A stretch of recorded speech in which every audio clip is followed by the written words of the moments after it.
the process of painting this is highly rejuvenating for me, and it's healing, but it's also kind of refreshing as well. I feel so light afterwards. I feel so uplifted.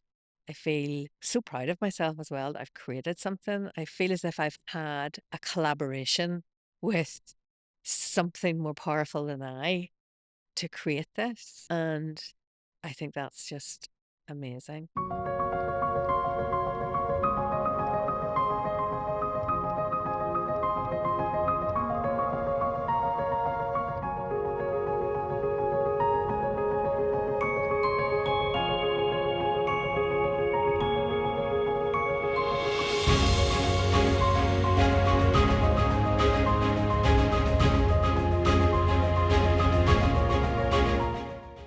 Hi, I'm Ciara Gilmore, and welcome to Light Between the Layers podcast. And in today's podcast, we are going to be talking about channeling light onto the canvas.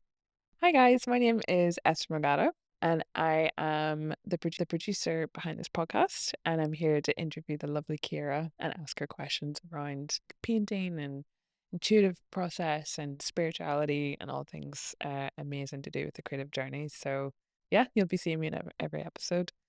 So for this episode, we are talking about channeling divine energy on the canvas. And my first question is, what does it feel like when your art is spirit led? And what does that mean? It's funny because when I started doing abstract, I didn't intentionally decide, oh, this has to be art that's channeled or that it has to be a certain thing. It just kind of evolved. And what I realized when I was doing abstract after abstract, that it was I was channeling my energy into these pieces. And every piece seemed to be vibrating with this beautiful energy of love and hope and compassion and grace, set against a backdrop of strength, resilience, challenges. And when you look at my art, you'll see that there's always going to be a dark area. And there's always going to be that contrast with the light source coming through with lots of other little bits and bobs everywhere else and lots of layers, hence Light Between the Layers podcast. And it's it's something that just intuitively happened. I didn't decide that it was going to happen. I just realized this is happening. I am feeling this more than just being a painter. It's more than just applying the paint and having the knowledge of where to apply it. It's not just that. There's something more to this. I could feel it when I was painting. I could feel it in my physical body. I could feel it in my spiritual body. I knew that I was creating something that was more than just something to look at. It was something that people were going to be able to feel, something that they're going to experience, and something that they can connect to in terms of energy, because we're all energy. And I love that I can kind of transmit these beautiful, soft, gentle, healing, loving energies through my paintings. And I'm from a background in Reiki. That's a type of energy healing, and IET, which is integrated energy therapy, another kind of energy healing modality. And it wasn't that I was deliberately using those techniques when I was painting, but it seemed to automatically just happen, and I could feel there's something powerful happening, especially when I completely let go. And also whenever I asked for help when I was struggling, and I would just go, right, okay, universe, God, whoever's up there, angels, whoever, and whatever you want to call it, it's, I don't even know what to call it, but I know that there's something so, so powerful there. And I just asked for help, and suddenly I'd painted something that I hadn't expected to paint. And normally whenever it was it was a process that was so infused with this energy, I would find a buyer for this art really, really quickly.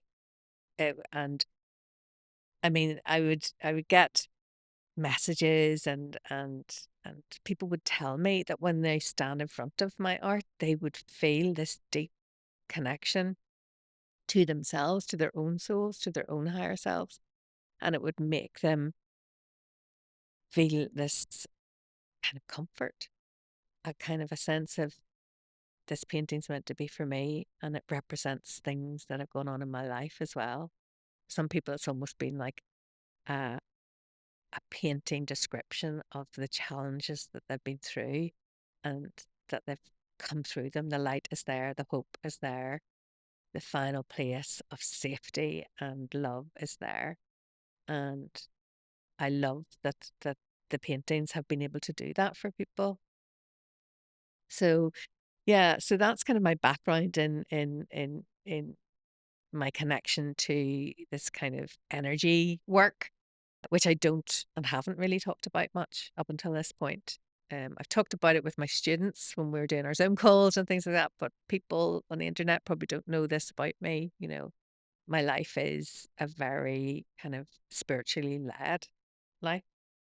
I love manifesting. I I I love learning more and more about why we're here on this earth and our life's purpose and how to fulfill our dreams, no matter what they are. When you first start painting, like where are you at emotionally? And like is it that kind of journey of like when you're talking about like the darkness and then moving into the light at the end of the painting, does it feel like you've got something out on to the canvas and you've kind of released something like for you as As a healing within yourself? Yeah, yeah. Well, that's such a good point because as well as the end result being a healing vibration, the process is also a healing vibration. And every time that I paint this, it is like shedding another layer of the kind of the negativity, the memories of the difficult times. You know, it's not something I think about anymore. And I used to be really very much thinking about, you know, the struggles I had during my divorce, struggles with friendships, struggles with other situations in life, and struggles with money as well. Because at one stage I was, after my divorce, I was on benefits. I had no money, you know, to speak of.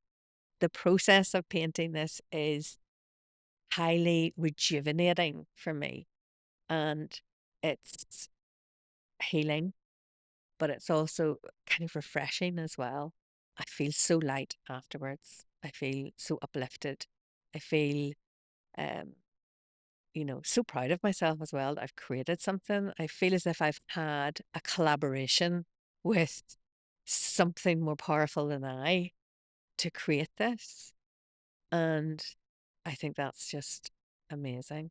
And what I tend to do when I do start painting is I do breath work. So I think that's one of the easiest things and one of the most important things to kind of get yourself centered, get yourself grounded, get yourself ready to connect to your own higher self. And it's just really taking like 3 breaths, hand on your heart, and then start painting. And if you go in all kind of like, you know, excited and enthusiastic, that's great too. But I do like to just center myself just for 30 seconds, a minute before I start painting, and that makes such a big difference. And then I just allow what happens to happen. I always say that the painting leads the way. The painting tells me what to do next. I have an idea of what I want it to look like in the end. That never ever happens, ever. So I always feel that paintings are being painted by me, but they're meant to reach somebody else. So the painting takes over. And what about the days where like you don't want to show up, you don't want to be seen? Does that centering, because obviously you're not going to have motivation and excitement. Yeah, That's actually probably doesn't happen a lot. Like the yeah. myth that people think that You when just you're creating, it's like, oh my God, I'm so yeah, motivated. And it's yeah, like, yeah, yeah, no, it's the practice and it's a ritual, is it like, and the yeah, discipline of showing up. But what do you yeah, do on the days where you're really struggling and you just don't want to yeah. do it, but you know that you need to? So sometimes it's okay to just take a break. Just take a break. If you know it, nothing's going to happen in the studio. You know you're just going to go in there because you've got like you have to go to the dentist tomorrow, and you're worried about you know, getting a tooth out or whatever it is, and you're all highly strung and you're slightly, you know, just not in the right vibration to go in, and you know that you want to be a little bit more kind of leveled out before you go into the studio. It's okay to take a break. But then you can't take a break all the time because it is important that, especially when you're an artist and you're developing your craft and you're getting better and better at it, because that's really important. You do have to show up, you have to go into the studio. And even if you're just taking out a sketchbook and doing some play work or trying out a new brush or trying out a new technique, that's what you need to do on the days that you're not feeling it. And then sometimes I will go in, especially after a break, like I've been on a holiday for a few weeks and I haven't lifted a paintbrush. I could be painting maybe for 3 days in a row before I get my groove back again. So even though I'm trying to get into the intuitive flow, I might be in an intuitive flow, but the tools, which are my hands, are not working properly because they've been on holiday and they are so relaxed that they can't remember what to do. So I do know this about me now, that when I have a break, it will take me 3 to 5 days to get back into remembering what I do well. And so that's okay that I know that, and I keep going, even through the crappy stuff. Because there'll be plenty of crappy stuff. And sometimes there'll be things that you just have to say, "Do you know what? That was just a practice piece for the next piece." And we don't have to show that. That can be in the practice corner, because I have a practice corner and an experimental corner where you take time out to just play and express and not try and create a finished piece. And I think that's really important to do as an artist and as an abstract artist. Because, Really important. yeah, you mentioned that in the first episode of like not every piece is going to be a masterpiece Yeah. and not going in with that mindset because Yeah. to get to the masterpiece, you need to do all the experimentation and Mhm, to find mhm, yourself. mhm. And part of playing and experimentation is where you find your kind of zone of genius as an abstract artist, because i- the more you paint, the more you're going to start creating a style of your own, and it's in those little just times that you will find something that's a little bit different. Oh, I could put that in there. I don't see anybody else doing that technique or that kind of, because there's a lot of abstract art out there, and it is good to be able to stand out and do something a bit different. And it's in those kind of times where there's no pressure. It's the zero pressure that allows you to express everything. One of the things I get my students to do, a little exercise, is to express their emotions on paper. And it's one of the most almost transformational, like 5 minute exercises that they do in the course, because they're expressing anger, joy, hope, happiness, laughter, resilience, jealousy, all through paint and marks. And it's so interesting to see everybody's been so different, and they learn something about themselves in that little this kind of time. It's those little tiny times that are important. And they're getting to know themselves They're on a deeper getting level. yeah, and they're allowing their own voice to Mm. be expressed, and for In a them to safe see container. that. Yeah, yeah. Can anyone access this, or is this something that you're born with? Oh, that's a very good question, because everybody can access this connection to their, I call it intuition, divine energy. And when you're painting, it's almost like tapping into the internet of esoteric knowledge, if you know what I mean. It's got everything you need there, and you just need to slow down, connect, and it just comes through. And anybody can do it. Absolutely, anybody can do it. If they want to do it. Yeah, you're not born with it. We're all born with it. We're all born with it, and you just need to decide you want to do it, and you can do it.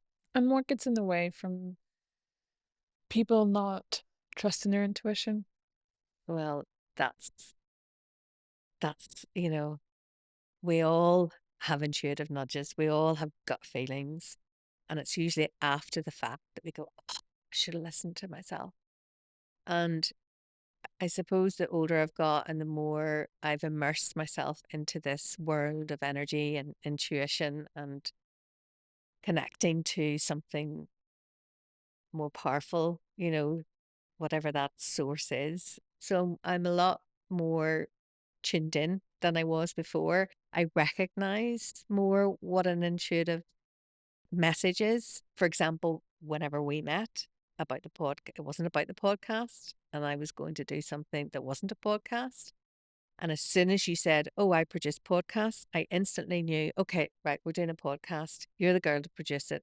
This is the podcast. I knew that inside myself that that was why you said that. That's what I was looking for without realizing it.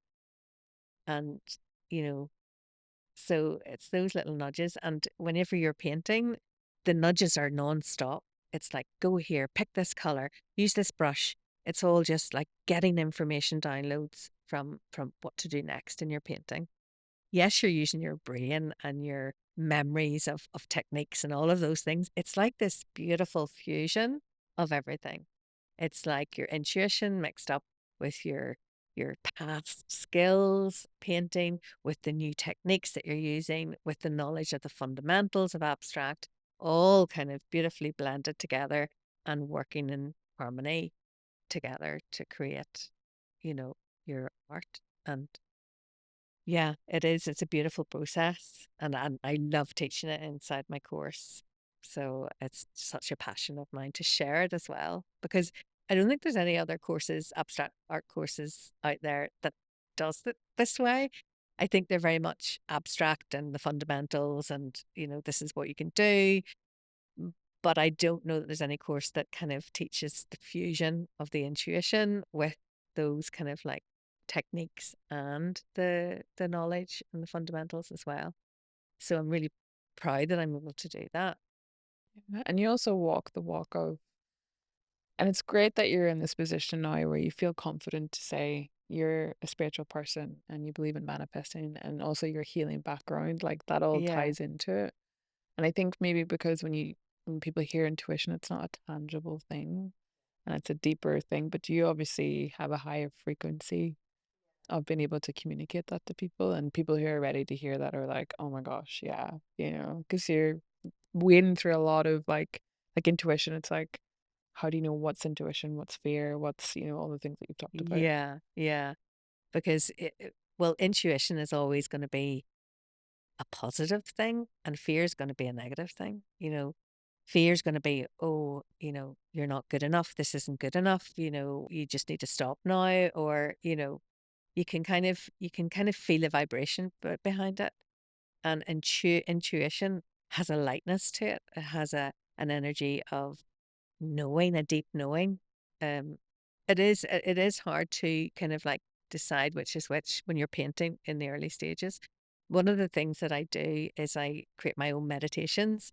So for students, and this is like pre-painting, so that they have this very quick kind of like pre-painting meditation to kind of center them and to help them connect to their creative intuition and get into that flow a lot quicker. And yeah, they love using those, and it really helps them to connect. But it is something that you get better at the more you kind of like become aware of it.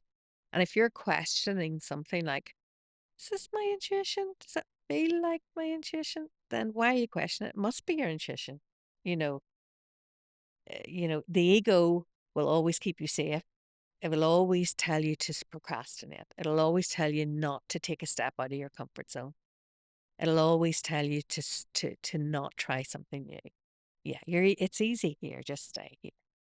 And intuitive nudges or aligned action, as I also call it, is whenever you're going to take a step and it might be a bit scary, so there's a bit of fear in there, but it feels like goosebumpy. It feels like, oh, I'm so scared to do this, but I'm going to do it anyway. Oh my gosh.